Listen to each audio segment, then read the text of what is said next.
store where Miko died, trolling and reenacting the scene of his demise, also being seen on Instagram posted on his block with guns in his hands, and even posting an op on his story. What it do, YouTube? It's Ty Fetty. What the Fetty? Back at y'all with another video, man. Y'all know why we here to handle business, but before we handle that business, man, make sure you like, comment, and subscribe. I'ma say it again, bro. Make sure you like, comment, and subscribe. I'm gonna say it one more. Matter of fact, like, comment, subscribe. Before I gotta beat you up, y'all know what's going on. Look, man, 200. Give me 200 likes on this video, man. Turn me up, y'all. We back. We going hard. Just foot on their next season. Foot on their next season. Foot on their next season. You with me? Discord coming soon, man. I rock with y'all because I know y'all rock with me, man. We got the little key, the dark story of what could have been. If y'all been around long enough, man, y'all done heard me mention Lil Key numerous times. He was one of my favorite rappers. This little nigga is so inconsistent, bro. Like, not music-wise. Dropping the music. This nigga don't drop for months and then don't drop for months. Like, bro, this nigga been out for like 3-4 years now. Nigga got one tape, bro. I can't do too much with that, bro. Now, granted, I can go listen to that tape right now and play that joint, no skips. But I need some more to work with, dog. Like, so we probably watching this video because I want to know what could have been because this nigga be tripping. Straight up. Have you ever seen what pain could really do to a person? Or in this case, an upcoming superstar. What can you tell us about your brother Lamar? Down came the rain and washed the spider out. What's funny, nigga? I shoot you on your shit, yeah, rich queen. Yeah, I'm talking to you, rich queen. I shoot you on your shit, boy. In this video, we're going to be covering Lil Key and his career thus far. That young nigga be tripping, bro. Don't tell me love, bro. Don't tell me love.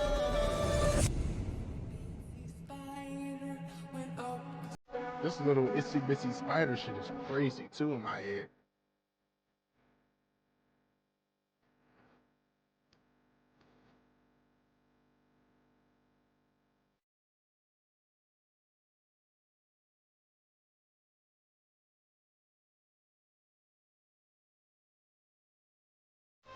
Keontae Miles, better known as Lil Key, was born in Pritchard, Alabama, a very small city with the population being around 19,000 people, and with a quick search you'll find that it's a quite dangerous city, with a higher crime rate than 81% of Alabama's other cities and towns. But Key wouldn't stay in Pritchard, as he'd explained that he left there when he was in 3rd grade and moved to Marietta, Georgia. Did you grow up there or did you grow up here in Atlanta? I grew up here. I moved up here about 3rd grade. Okay. What part of Atlanta did you move to? Let's say I'm a biology student working on a research paper for school. As I work, I incorporate research from websites to support my ideas. And it's crucial that I cite these resources to maintain the integrity of my work.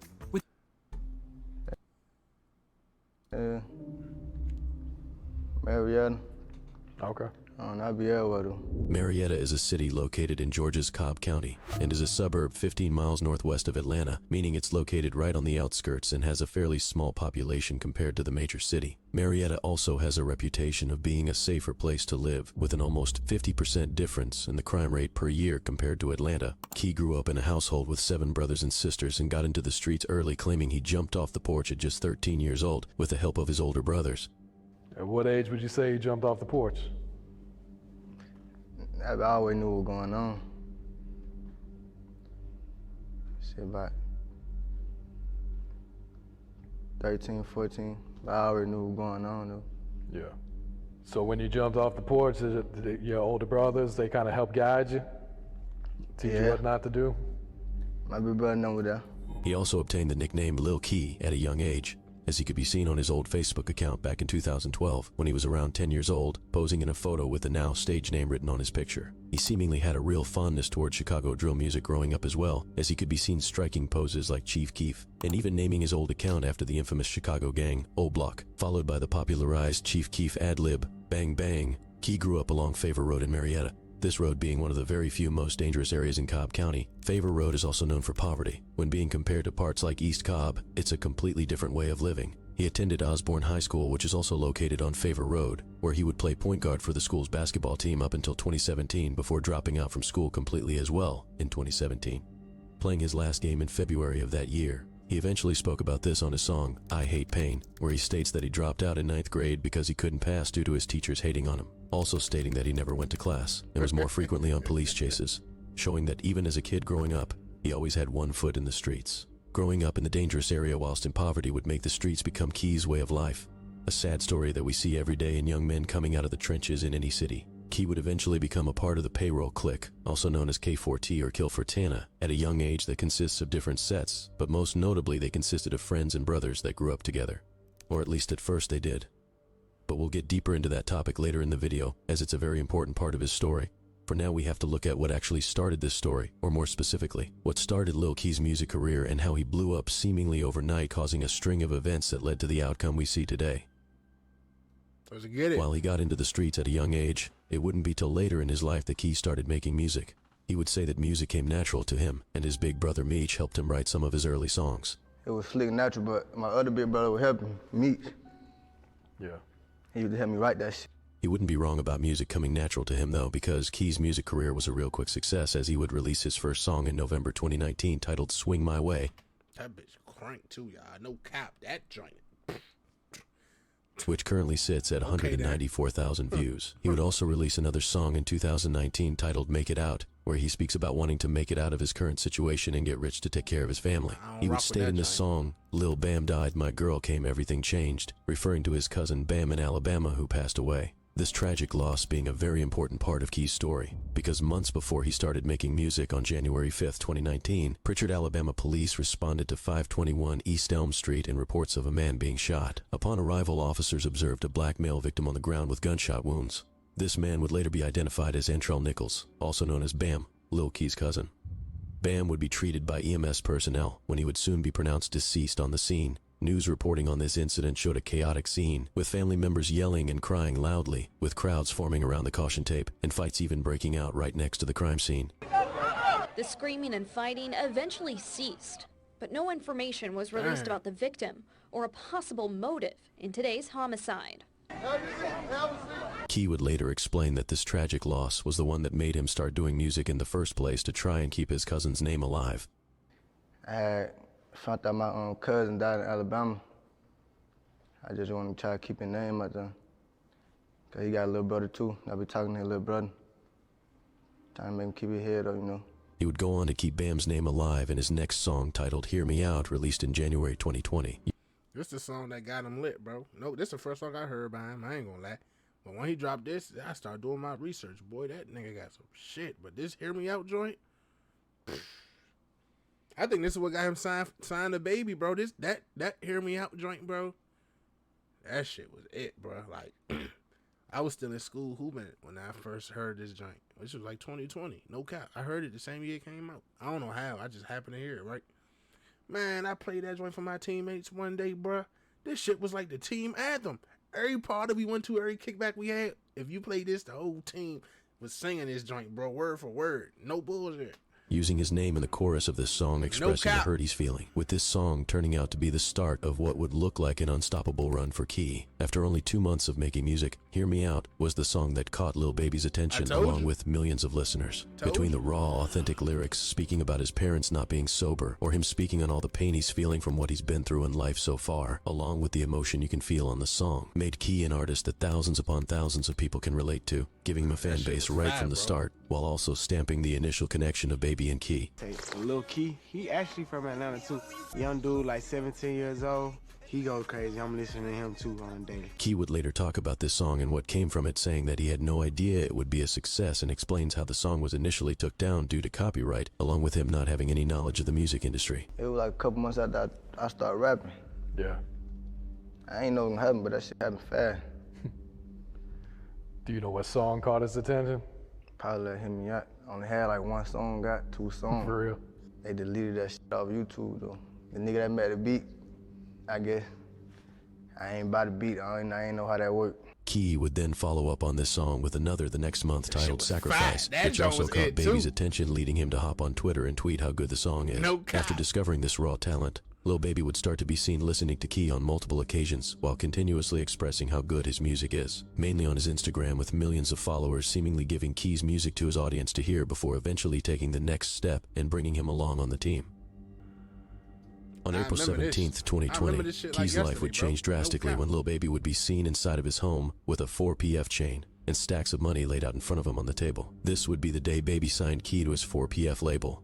placing the label chain around Key's neck while his unreleased song titled Carousel, which today is at almost 2 million views, is playing in the background as a message to let everyone know he's coming strong in the music industry and to celebrate his life finally changing financially, with hundreds of fans reacting to this chaining day with requests that Key drops this unreleased song that was heard in the video, really showing that even before the label, Key grew a raw, organic fan base really quickly, which would eventually help him in the long run. After signing, Key would start to be seen in studio sessions with Baby out of town, as well as opening and experiencing sold-out shows with him. Man, my boy going real deal noodles. Back to set field, man. Don't play with us. Don't play with us. He would start to be around other artists, like Polo G, and frequently with the 4PF crew. He would also start to be seen wearing $1,000 outfits, and with more artillery than ever. He released his first single under the 4PF label titled By Myself, which is almost at 3 million views today, receiving great feedback from this song, with fans telling him that his career was about to take off, and rightfully so, because it was certainly looking that way. At this point, everything Key put out was on fire around Atlanta and Georgia in general, reaching out to the rest of the states mainly after he got signed, and it seemed like all he needed now was a smash hit that'll change his status in the music industry and eventually even reevaluate his contract for a better deal. But that's when things took a turn for the worse. Over the summer of 2020, Lil Key would let his By Myself single released in spring run up some numbers, with him only releasing 2 notable songs months later in August of 2020, one on World Star Hip Hop and the other as a feature for his label mate, Cold Hearted Savage. It was also around this time where he would start to broadcast his street activities more than usual as well, because in August of 2020, he would go on Instagram Live, previewing some of his music, when he would spot an op in his comments and completely flashed out in front of 400 viewers. Funny, I shoot you in your shit. Yeah, Rich Queen. Yeah, I'm talking to you, Rich Queen. I shoot you in your shit, boy. Lame ass on my Instagram. I'm on that, boy. I'm gonna shoot you in your shit when I catch you.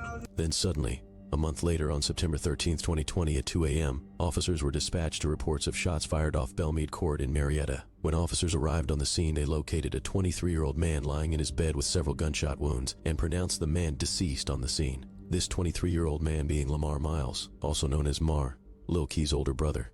Evidence suggested that the bullets came from outside the house, and reports show that a 22-year-old woman, who was allegedly Lamar's girlfriend, was also grazed in the arm by a bullet and refused to be transported to a hospital, and this case still remains unsolved to this day. The tragic loss was followed by an obituary that states Lamar was survived by his 2 parents, his son Jamar, his girlfriend, brothers, sisters, cousins, grandparents, and more extended family. Now, I want to be clear, the alleged reasoning behind this specific homicide is a sensitive topic and is strictly based off rumors from the streets, with none of these things being proven true as of today, and all info was taken from publicly available sources. But the fact is, theories exist and things were said publicly, so I'm doing my best to report on it while using the word allegedly very heavily. Key and his brother Lamar are both affiliated with the Payroll Clique, a gang located along Favor Road where they both grew up and was created long before he started rapping. This clique is also known as K4T, or Kill for Tana, which consists of multiple sets in one forming a whole. Payroll K4T are beefing with a set called the Mucho Babies, also known as MOB.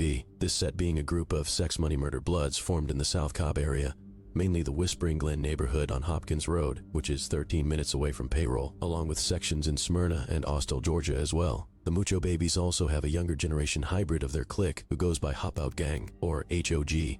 This younger generation operates on Hopkins Road as well, located in Powder Springs, Georgia, with all of these different locations being only 10 to 20 minutes away from each other, and all located in Cobb County. Hop Out Gang is notoriously responsible for the shooting that took place at McEachern High School in Powder Springs earlier this year on February 1st, when video footage would surface of a brief altercation. I remember this, bro. No cap. God, that's crazy, bro. And you know what's crazy? I say it's crazy because I seen this video on like Twitter, Twitter, 100% Twitter. Seen it on Twitter, and I ain't know, like, feel me? It was tied to nothing I, like, knew about nothing. Boom, with that being said, McEachern, I know that's where Sharif Cooper went, bro. Like, for a fact. I know that. And a couple other NBA players went to me. Like, it's just crazy how a lot of shit just be tied together, bro, that you don't even think about.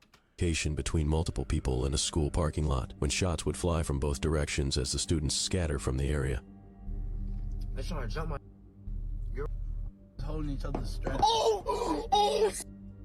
This incident left 2 young men shot in the arm and leg who did not attend this high school, with one of the victims even being charged for possession of a weapon on school property, as well as loitering on school property, even though he was wounded that day. The two teens that were arrested for this shooting itself were indeed students at this school, one being 17 years old and the other being 16. These two teens are also alleged Hop Out gang members. But the beef between Payroll and the original set Mucho Babies goes back as far as 2018, where on April 27, 2018, at approximately 6:22 p.m., officers were dispatched to a parking lot on 1750 Bells Ferry Road in Marietta, where they found a 19-year-old man shot outside a convenience store. This 19-year-old man would then be rushed to Kennestone Hospital, where he later succumbed to his injuries. They are searching for a white car with a spoiler that they say went north on Bells Ferry Road here, and we have also learned that there was a desperate effort to save the life of a young man who had been shot just outside of this storefront. Cell phone video from an employee of a Food Mart store shows a woman and other people trying to save the victim of a shooting. Ali Raza told us he heard several shots before the man went down. Suddenly I heard shots like 3 to 4, and when I saw one guy, he laying down outside my store door. And somebody said the guy was in a car and he just like pulled up to the pump, shot Buddy when he came out of the gas station, and then he just drove off. Marietta police descended on the crime scene quickly to set up a perimeter. Officers rushed here when someone in one of the businesses called 911 about a man in the parking lot who'd been shot. He would soon be identified as Tyon Gorman, better known as Miko. Miko was a member of the rival gang Mucho Babies, and word on the streets was that Miko was unalived by a man named DPF Shots. Shots being publicly locked in with Key and the whole Payroll crew, and is also a member of a blood set in Cobb County. He allegedly carried out the hit with a 17-year-old man named Jamarcus Wright, also known as Pac-Man. Now, with all this just being a so-called rumor and not proven at all at first, or even a Reddit user writing these names out as the hitters of Miko while posting a screenshot of a PFK member dissing Key, it eventually turned out to not be entirely a rumor after all, as one of the two men, Jamarcus, also known as Pac-Man, was arrested and charged with Miko's death a month after it occurred, along with another man named Makai. Shortly after, though, Makai would be released and have the murder charges dropped due to the surveillance footage showing that he couldn't be identified on camera, and even having proof that he was located in Dallas, Georgia, when the homicide happened. Jamarcus, however, would remain in custody for this murder after Makai's charges were dropped as investigation continued. And only 8 months later, in January 2019, this happened. Cobb and Clayton County investigators and the FBI say they got these 20 dangerous gang members off the streets. They're facing a laundry list of felony charges. 120 separate counts of criminal activity. Now, this is all part of a 9 to 10 month investigation, sparked by 2 murders. Both murders committed by 2 gangs, the 8 gang and also the Bounty Hunters, and they're both subsets of the Notorious Bloods. Investigators say they had to use SWAT team members to hunt them down. Officers say for these gang members, violence, intimidation, and destroying families is their trademark. Murder, home invasion, ag assaults, armed robbery, and weapons and drugs charges as well. This multi-agency task force say they are absolutely committed to putting the squeeze on gangs in metro Atlanta. If you come here and you commit gang-motivated criminal activity, you will be investigated, you will be arrested, you will be indicted, and now you will be prosecuted. DPF Shot's real name, Keandre Johnson, and Jamarcus Wright, also known as Pac-Man, were 2 of the 30 people charged in a RICO case in Cobb County, with Jamarcus even having his murder charge on Miko being used to make this RICO charge stick, and DPF Shots only facing theft charges and possession of a weapon, all while still under the RICO Act from being a part of the APE blood set, aka all profit extortion. So like I said, in this particular incident, only one of the 2 men were convicted of Miko's death under the RICO Act. So technically, DPF Shots, the man publicly affiliated with Lil Key's crew being involved, is just a rumor amongst people online. But it has to make you think, if DPF Shots is indicted in the RICO stemming from Miko's death, how much of a rumor or coincidence is it really? Now, you might be wondering what Miko and the people who took his life has to do with Key or his brother getting unalived, but let me tell you, it has everything to do with it. After this death stemmed a RICO case in the county, and even with Miko's quote-unquote killer behind bars and things starting to settle down, Key would start dissing Miko very frequently. He could even be seen 7 days before his brother's death on Instagram Live dissing Miko to the fullest extent, screaming at the camera telling the Mucho Babies that it's up with them, and going further saying that they haven't slid for Miko since he's been deceased. Mucho, nigga. Fuck all them niggas. It's up. Talk too much. Them niggas talk too much, that's their problem. Man, y'all niggas, it's up. It's up. It's up. It's up. It's up. Nigga, why you asking where I'm at, nigga? Why you asking what? But these niggas stop playing with me, bro. I'm smoking big niggas. Big niggas. Big up.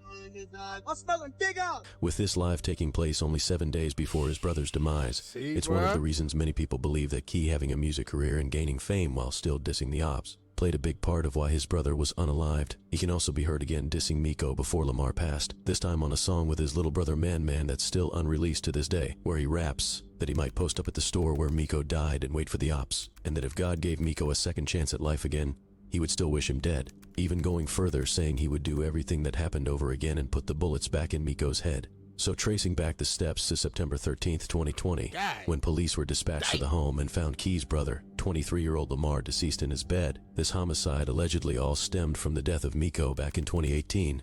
Many also believe an additional reason for Lamar's death was because he robbed a member of the Mucho Babies for $20,000. Key even allegedly spoke about this in a recent 2024 song he's featured on, where he would state that they tried to hit a lick and lost Lamar after, but there isn't enough information that could help imply that this was even partly true, so I decided to only partially include it. Following the loss of his brother Lamar, Key would go ghost online for almost 2 weeks, being seen 13 days later with a short but heartfelt message to his brother saying he loves him, with a video of them together taken recently before he passed. He would go on to shoot the music video to a song he already had recorded titled No Love in November of 2020, then releasing a song and visuals with 42 Doug in the early months of 2021. After this, Key wouldn't upload music for almost a year, more than likely dealing with the loss of his brother and getting more involved in the streets while doing so. He would get arrested in March of 2021 for possession of a firearm without a license, and fast forwarding to January of the next year, 2022, he would drop the most violent song of his career thus far, titled Catch a Murder. Not only being the most violent, this song became his most popular release, with it currently sitting at 20 million views on YouTube and over 3 million streams on Spotify. The mood and lyrics of this song fit the title perfectly, with him starting off asking if you want to catch a murder, going on to explain the steps to do so. He would start dissing the Mucho Babies as well by saying he doesn't care if it takes 20 years to unalive them, it's going to happen for certain. Going on to say more bold lyrics, claiming that he hopes someone's plug puts a deadly drug in their pill and they pass away from it. He would eventually start to talk about the night his brother passed as well, saying, innocent little children, they almost shot my lil one, referring to Lamar's son who was in the home when shots came from outside into Lamar's bedroom. He adds that it's almost been a year since his brother passed at the time of this release, and he's still numb to the pain from it, along with any other pain. A common symptom in people who have grief or experience trauma in their life, also known as PTSD. He'd lastly state in this verse that even if he makes $50 million, nothing will make him forget this loss, and he'll still seek revenge over it. The overall lyrics and mood of this song clearly wasn't just about the loss of his brother, but majorly a warning to the people responsible for it, the Mucho Babies. And it would certainly all unfold in front of the audience's eyes, because an upcoming rapper from the Mucho Babies side named Lil Crank would immediately respond to this viral song. Lil Crank was a close friend to Miko, as they're both from the Mucho Babies, and he could be seen mourning Miko back in 2018, when he passed and before Crank became a rapper. Crank would respond to this song with a song of his own, seemingly remixing the name, titling it Murder, She Wrote. This response by Crank was made loud and clear to everyone listening, mainly by him actually filming the music video in Key's neighborhood. He would shoot scenes at the Favor Road corner store inside and outside the store, as well as the Amber Grove apartment complex across the street from Favor Road, which is a known spot for the payroll clique to reside. Him and Mucho would also shoot an ending scene at the taco truck next to the store on Favor Road, telling Key and payroll to come get some tacos and see what happens. Never outside.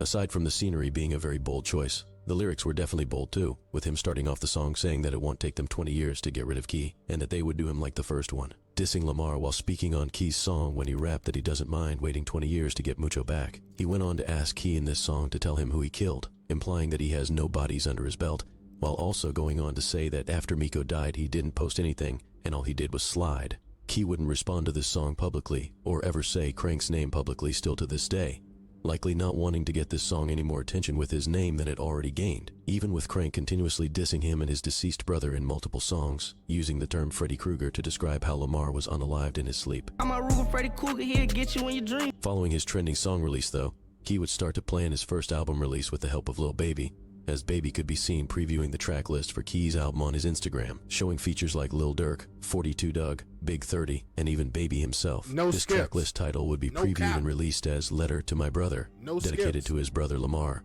Following this album release, it would perform exceptionally well, reaching number 20 on Apple Music Top Albums and reaching 60 million total streams in the first month's performance alone, with the help of his smash hit Catch a Murder.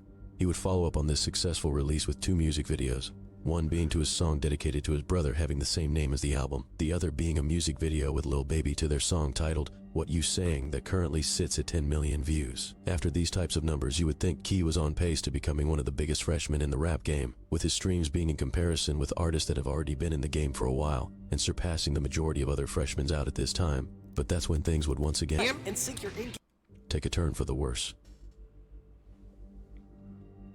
The 4PF label that Key signed to under Lil Baby was created by the successful artist in attempts to give rappers that came up like him a better start than they'd have with major labels, planned out to give the upcoming artist a small advance, whilst allowing their music to gain traction to eventually get in a better deal and owe less money. The first artist signed to this label was Rilo Rodriguez, who in Baby's words took a chance on him, and was the one that even brought the idea to light. Rilo was on some, like, I don't want to sign nobody but Baby, but I won't even sign to people. Wow. Like, you know what I'm saying? Like, he down there, Rilo down there made me create a label. Baby would also speak about how his 4PF crew started out as just him and the quote-unquote gang. But 4PF was always just me and the gang, like me and the bros. Him saying this will play a very important role very shortly. Months after signing Rilo, Baby would reach out and sign Lil Key along with 3 other Atlanta artists such as Nuda05, Dirty Tay, and Cold Hearted Savage. But only 2 years after starting the 4PF music group, another Atlanta-based record label, YSL, would be hit with a Georgia State RICO case, leaving rap superstar Young Thug in jail being tried as the head of the organization, which led to a lengthy problematic trial that's still going to this day, while turning the millionaire rapper's life completely upside down. The main allegations in this trial are that Young Thug's YSL is a street gang that uses earnings from Thug's music to fund the criminal organization, while Young Thug's defense is maintaining that YSL is certainly not a gang, putting his freedom even more on the line by taking the case to trial. Now for Baby, Young Thug is one of his closest friends even before he fully got into music, with them being locked in from the streets of Atlanta years prior. But Baby wouldn't have much time to feel sad for Thug or just watch from the sideline, because only 2 days after YSL's May 9th takedown, the Georgia Investigation Bureau would have a document leaked showing the list of criminal street gangs that are under investigation in Atlanta. These said gangs included the already indicted YSL, and to an almost certainly heart-dropping discovery for Baby, the list also included his 4PF or 4 Pockets Full label as a street gang. Not only did the feds have 4PF on paper, there were also several deadly events taking place in Atlanta involving Baby's own artists. Like on April 28, 2022, which is only 2 weeks prior to the document leak, 4PF artist Cold Hearted Savage would be performing at a nightclub in LaGrange, Georgia, when a member in his crew, later identified as Nasir Calvin, was shot in the head during a drive-by shooting outside of the club. Nasir was driven an hour away to Grady Hospital, where he later passed away. Atlanta police say someone drove a gunshot victim to Grady Hospital over an hour from away in LaGrange, that victim not surviving. Atlanta police have now confirmed the shooting happened on Lafayette Parkway overnight Saturday into Sunday. The victim is an 18-year-old man. Now, we're told he had been in LaGrange with musical performers Cold Hearted Savage and others. They were performing at Club True. Police say Cold Hearted Savage is employed by the 4PF music label, which is reportedly associated with criminal street gangs in Atlanta. So not only was his artist being named in the headline of a shooting, the media started connecting 4PF to any street activities the artists are in, seemingly painting the picture of 4PF being a gang, or in this case, painting it as this shooting being retaliation on 4PF. But the label's run-ins with the law wouldn't stop there, because only 3 months later, on August 19th, 4PF artist Dirty Tay was arrested and charged with firing into a car and striking a 3-year-old boy in the head. Police reports say a Kia pulled up next to another car on Peters Street, and Dirty Tay opened fire from the passenger's seat, striking a 3-year-old boy who was riding in the back seat in the head. The child was taken to the hospital in critical condition, where he thankfully survived his injuries. Headlines on this arrest would show that Dirty Tay is signed to and employed by 4PF, labeling him as Lil Baby's artist as well. Baby could even be seen in a 2020 video almost begging Dirty Tay to take rap more serious, with Dirty Tay responding that he doesn't want to be a rapper and his friends claiming that Tay had taken a bad pill. So you don't want to be no rapper, huh? Yeah, I want to. You trying to tell Big, bro? Cool, bro. Just check that man in. Say what? You don't want to be no rapper because what? Please. My little niece like that. You say you don't want to be no rapper because what? She really good. She is George Reach. Another pill, bro? Wrong pill? I'm telling you, you need to go to a doctor. Get it on, bro. So things certainly weren't looking too good for Baby or his label. From being named as a gang under investigation by the feds after seeing Young Thug be indicted for the same charge, to half of his artists making the news connecting the label to street activities publicly, all in the span of 3 months. But even with all this negative attention, Key wouldn't make the label look any better. He would start to be seen more frequently on Instagram Live, giving off real dark energy, or more specifically, energy that he wanted to kill, going against his post made months before, claiming that he was no longer speaking about any negativity. He started to be seen often wearing masks, gloves, and even equipped with weapons that have shell catchers on them. He got on live one night in the following months of the 2 arrests, where he's seen previewing music while flexing submachine guns. He would then spot a op in the comments being disrespectful and discrediting his rank in the streets, which led him to describe to his ops and the viewers the things that he's really been doing lately. This nigga not like that. Nigga, we just let your hood took a picture at your mailbox. Take the up. Get down. You ain't never walking on by the porch, knock on their door. Alright, let me go one more time. Hey, no auto-tune. We take pictures in your hood like we from and Glen. We take when your door like what you saying. Boom. Come out the club with a Dre trying to eat his face. We take pictures in the hood. We take pictures in your hood like we from the Glen.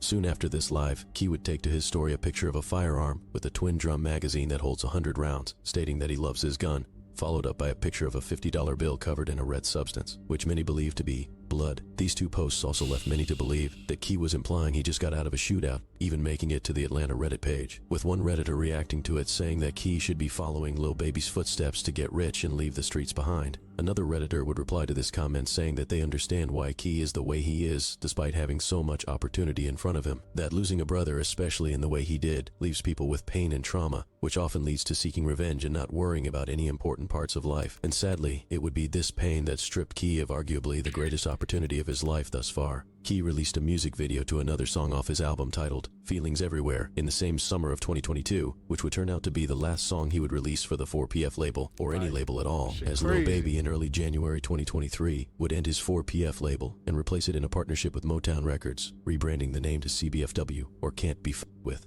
With the launch of this new label, he re-signed Rilo Rodriguez publicly the first day, keeping the promise he made to him when he originally signed years prior. But what would this mean for Key and the other artists? Well, with nearly half his artists getting headlines in the news, and especially the Rico talks in the air. I think the only reason why Baby is mentioning me so much is he is shook of the Rico, nigga. Real rap.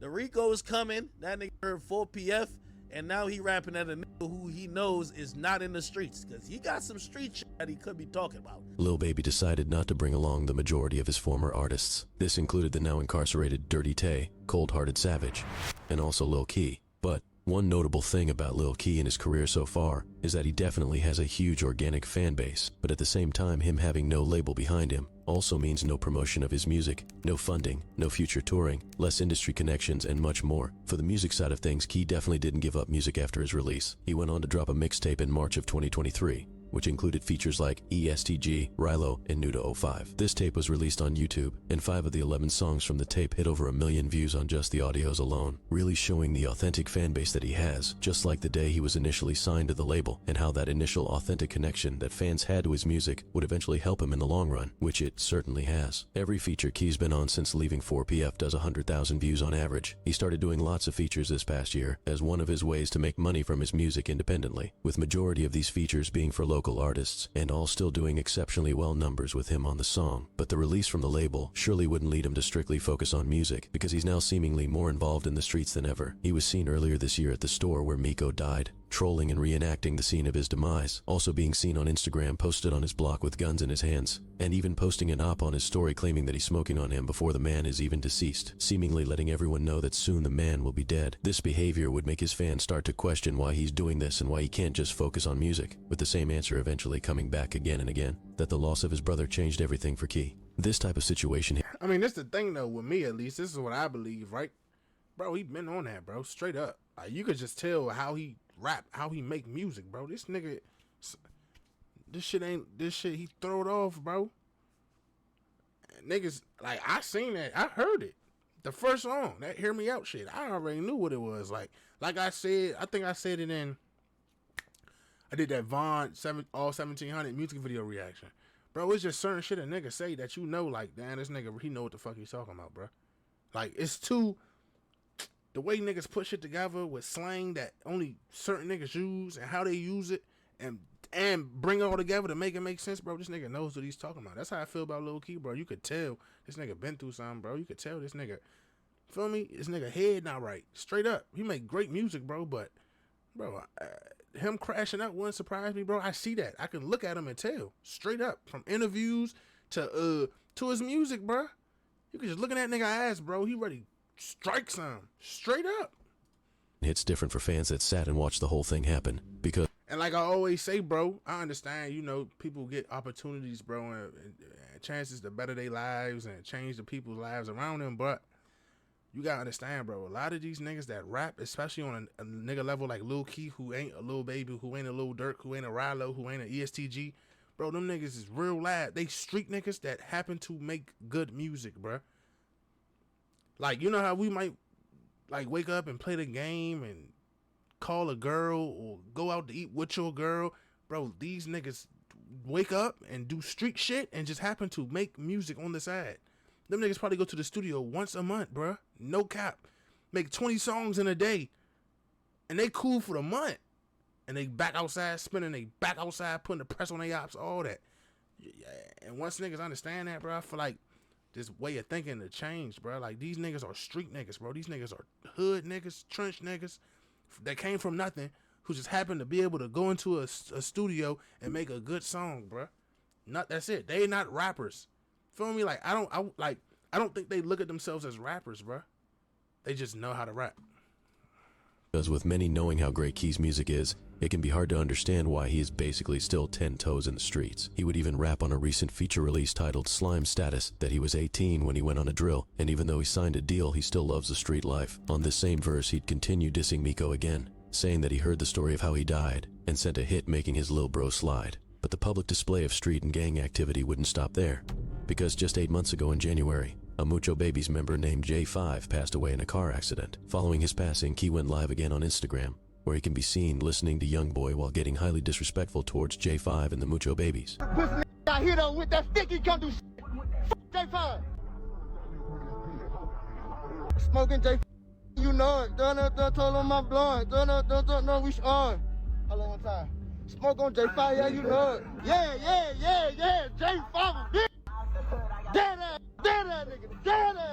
Key even liked J5's last Instagram post, trolling his ops again and again, seemingly getting joy and enthusiasm from them passing away. Ultimately, Key gave up the rap star industry life to live more of a street life, it seems, which is sad to see when he has a huge fan base and makes great music. But from him going live injured in hospitals, to him appearing with casts on his hand implying he was likely in a shootout, all while his most recent songs are combined for millions of views, it seems as if his mind is still trying to juggle music and the streets at once, which very often leads to one of two things: jail or death. Sure. And from the outside looking in, you can only have opinions, of course. But this story has been heard many times in the case of artists coming from bad situations, and I hope Key can find his way back to the passionate artist that the world saw in his early days making music, maybe using the loss of his brother Lamar as even more fuel to strive for something greater, just like he did when his cousin Bam passed and he strived to make music and keep his name alive. I mean, bro, like I said, I wouldn't call it passionate, bro. That nigga just good at making music, bro. You could, like, I don't know, bro. I just feel like you could just tell when a nigga two feet in them trenches, bro. You could tell when a nigga bapping. You could tell when a nigga trying to sound sweeter than he is or trying to sound like he doing something he not, bro. Just certain niggas that you could just tell, and certain niggas you could just tell, man, he's with that shit, bro. He ain't playing, bro. He just know how to rap and make that shit sound good, bro. That nigga is outside. That's how I feel about Lil Key. With that being said, man, it's Ty Fatty with the Fatty, man. Make sure y'all get this video to 200 likes, bro. Smash that like button, bro. I'ma really have to beat y'all up, bro. Stay smart, stay dangerous. I'm gonna catch y'all next time, man. I'm gone.